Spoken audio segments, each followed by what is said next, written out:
Langit belum sepenuhnya gelap saat kobaran api menyala dari sebuah kendaraan lapis baja TNI Perdamaian di kawasan Khan Yunis, Gaza Selatan. Suara ledakan kecil menggema, diikuti jeritan warga sipil yang panik menyaksikan mobil patroli TNI dilalap si jago merah. Peristiwa ini bukan sekadar sabotase, melainkan bukti nyata bahwa operasi gelap Israel di Gaza telah menembus batas yang tak bisa ditoleransi lagi. Menurut laporan eksklusif dari Komando Taktis TNI, serangan ini bukan ulah milisi lokal atau kelompok bersenjata Gaza. Investigasi awal menemukan adanya perangkat pembakar otomatis yang dipasang secara cermat di bawah mobil patroli TNI saat kendaraan itu tengah parkir di luar posko medis gabungan Indonesia-Palestina. Lebih mengejutkan, jejak digital dari alat pembakar tersebut mengarah pada teknologi milik Satuan Intelijen Israel, Mossad. Kami tidak bicara soal sembarang sabotase. Ini adalah tindakan intelijen yang disengaja, terencana, dan bertujuan menghancurkan citra serta moral pasukan penjaga perdamaian Indonesia di Gaza, ujar Kolonel Yudha Rangkuti, Kepala Satuan Siber TNI Perdamaian, dalam konferensi pers darurat. Dua prajurit TNI yang bertugas saat kejadian berhasil menyelamatkan diri, namun mengalami luka ringan dan trauma psikologis akibat ledakan yang terjadi mendadak. Mereka kini dirawat intensif di Rumah Sakit Lapangan Indonesia. Salah satu korban, Prakarangga, mengatakan bahwa mobil sempat mengeluarkan bau bensin yang tidak biasa sebelum akhirnya meledak. Seperti ada yang sengaja menyiram bagian bawah kendaraan. Kami baru saja kembali dari patroli rutin dan bersiap turun saat api menyala dari bawah. Untungnya rekan saya sigap menarik saya keluar, ujar Prakarangga dengan suara bergetar. Presiden Prabowo Subianto yang tengah melakukan kunjungan diplomatik ke Turki langsung mengadakan rapat darurat via sambungan terenkripsi dengan Panglima TNI, Jenderal Agus Subianto. Dalam pernyataan resminya, Presiden menyebut insiden ini sebagai serangan terbuka terhadap kedaulatan pasukan penjaga perdamaian yang sah secara hukum internasional. Jika benar ini ulah agen intelijen Israel, maka dunia harus tahu bahwa Israel telah melangkahi batas. Mereka tidak hanya menyerang Palestina, tapi juga menghina misi perdamaian Indonesia yang selama ini berdiri netral dan melindungi warga sipil, tegas Presiden Prabowo. Tak tinggal diam, pasukan elit TNI Perdamaian langsung meluncurkan Operasi Sapu Bayangan, misi rahasia untuk memburu dan mengeliminasi unsur-unsur intelijen asing yang menyusup ke wilayah Gaza.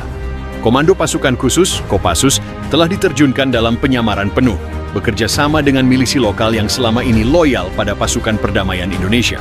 Kami tidak akan tinggal diam. Keamanan prajurit dan warga sipil adalah prioritas kami.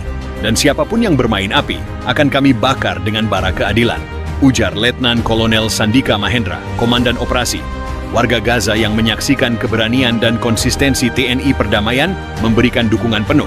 Spanduk bertuliskan, Indonesia adalah tameng kami, dan teruslah bersama kami, jangan mundur, terpampang di berbagai sudut kota Gaza. Serangan terhadap mobil patroli justru menyulut semangat solidaritas rakyat Palestina terhadap Indonesia. Peristiwa ini bisa jadi titik balik keterlibatan Indonesia di Gaza.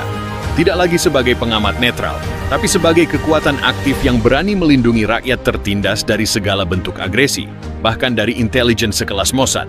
Dunia kini menyaksikan Indonesia, negara dengan kekuatan militer terbesar di Asia Tenggara, mulai kehilangan kesabarannya. Dan bila kesabaran itu benar-benar habis, maka satu hal yang pasti, akan ada harga mahal yang harus dibayar oleh mereka yang mengira bisa bermain di bayang-bayang tanpa konsekuensi. Tak bisa dibiarkan.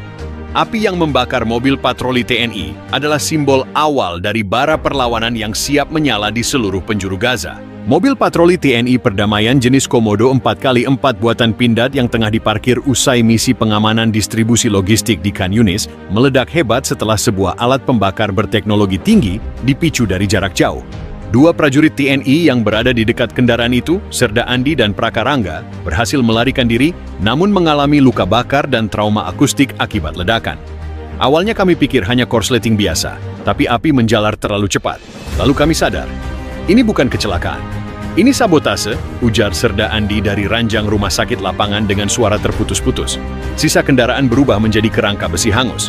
Tetapi dari puing-puing itulah, tim penjinak bom TNI menemukan komponen asing, semacam perangkat termal miniatur yang diaktifkan oleh gelombang frekuensi khusus, teknologi yang identik dengan perangkat Mossad. Pusat Siber TNI bekerja sama dengan Badan Intelijen Strategis, BEIS, segera melakukan analisa forensik.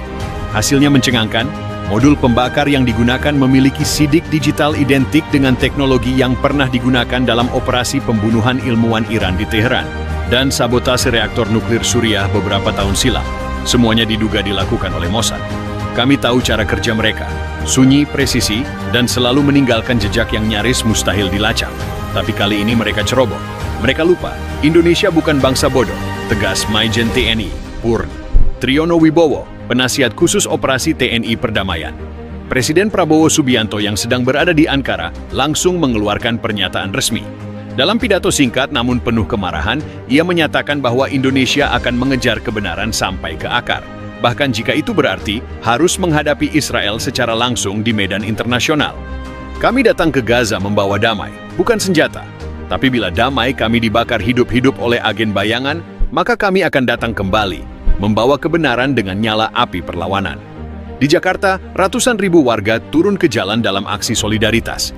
Masjid-masjid besar menggelar doa bersama, sementara ribuan mahasiswa mengepung kedutaan besar negara-negara barat yang dianggap melindungi Israel. Teriakan hidup TNI, bebaskan Gaza, menggema dari Bundaran HI hingga Monas. Beberapa jam setelah insiden, Satuan Elite Kopassus 81 Gultor diberangkatkan diam-diam dari Bandara Halim menuju perbatasan Mesir-Gaza. Mereka tidak membawa bendera, mereka tak mengenakan seragam resmi. Mereka masuk dengan identitas samar, sebagai logistik medis, jurnalis, bahkan petugas penggalian reruntuhan. Tujuan mereka satu, memburu dan menetralkan seluruh jaringan intelijen Mossad yang kini diyakini aktif di Gaza. Operasi ini bersifat tanpa kompromi. Jika kami menemukan bukti keberadaan jaringan intelijen musuh, kami diberi otoritas penuh untuk eksekusi diam-diam, ujar salah satu perwira senior Kopassus yang enggan disebut namanya. Operasi ini diberi kode Operasi Merpati Hitam, mengacu pada nama burung damai yang berubah menjadi simbol bayangan saat malam turun. Inilah pertama kalinya Indonesia secara terbuka menyatakan counter operation intelijen terhadap Israel di medan aktif. Sementara itu, Tel Aviv memilih bungkam. Tak ada pernyataan resmi dari pemerintah Israel atau IDF. Namun surat kabar Haaretz dan Jerusalem Post memuat artikel spekulatif. Apakah Mossad kini telah menjadikan pasukan TNI sebagai target karena dianggap terlalu dekat dan terlalu berpengaruh terhadap rakyat Gaza?